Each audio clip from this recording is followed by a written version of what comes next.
Throughout our country's history, women have had many victories towards equality. However, we have also had many brutal losses, and we are still striving for total equality. It is with that I ask, Mr. President, how long must women wait for liberty?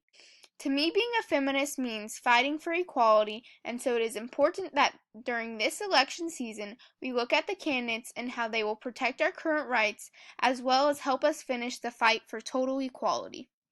Reproductive health is and has been a big topic of debate revolving around abortions and the funding of Planned Parenthood.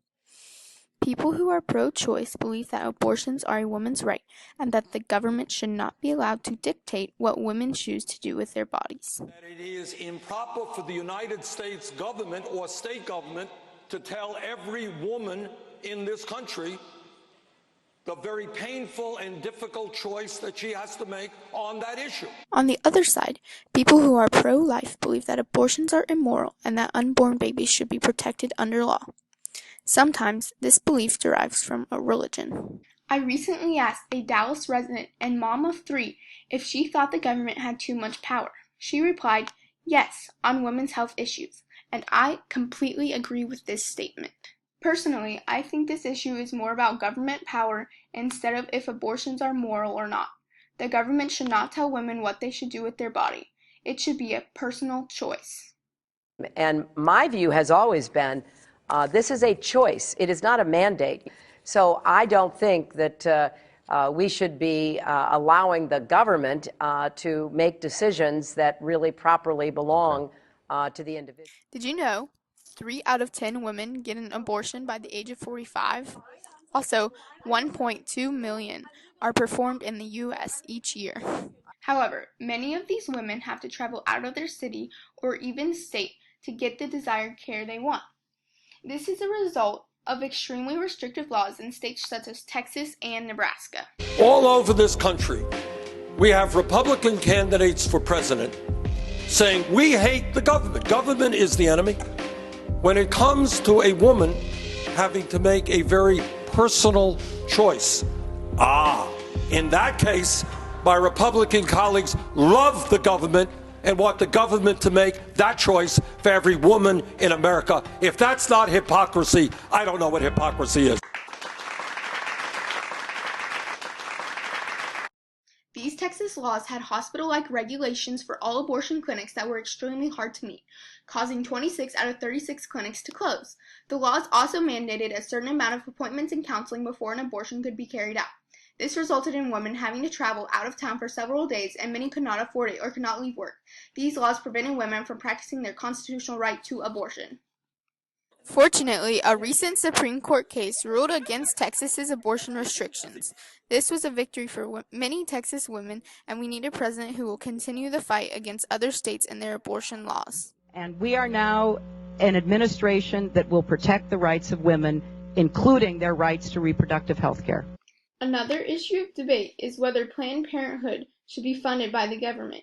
Planned Parenthood is the biggest provider of abortions in the U.S. and gets about $450 million in funding each year. These two statistics often lead to the belief of a common misperception that Planned Parenthood's main service is abortion and that this is where all their government money is going. Planned Parenthood provides several services such as STD testing and mammograms. They also help provide information to the public and help educate kids on important topics. Planned Parenthood does not just service women, but men and children too. They do some very good work. Cervical cancer, lots of women's health issues are taken care of. I know one of the candidates, I won't mention names, said, we're not going to spend that kind of money on women's health issues. I am. Planned Parenthood does a really good job in a lot of different areas. According to their 2013-2014 report, the 327,000 abortions they performed only accounted for 3% of their services, while 42% of patient visits were for STD testing. So why should Planned Parenthood be funded by the government? Planned Parenthood needs to be funded to ensure the availability of proper care for all women. It provides free health services to underprivileged women who would not be able to afford it otherwise. It also provides a safe environment for women who wish to have an abortion. If clinics became more rare, then women would end up endangering themselves while trying to perform some sort of abortion on themselves.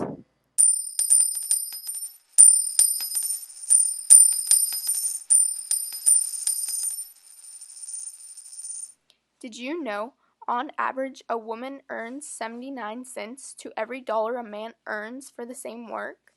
This is known as the wage gap. There has been a wage gap ever since women first started working in America. And even though the wage gap has decreased, I think it's finally time to end it and squash it like a bug. We will end the absurdity of women today making 79 cents on the dollar compared to men. These 21 cents add up over time and have a lasting impact on the lives of women. It is important that we have a president that will urge Congress to revise the Equal Pay Act to help decrease the gap.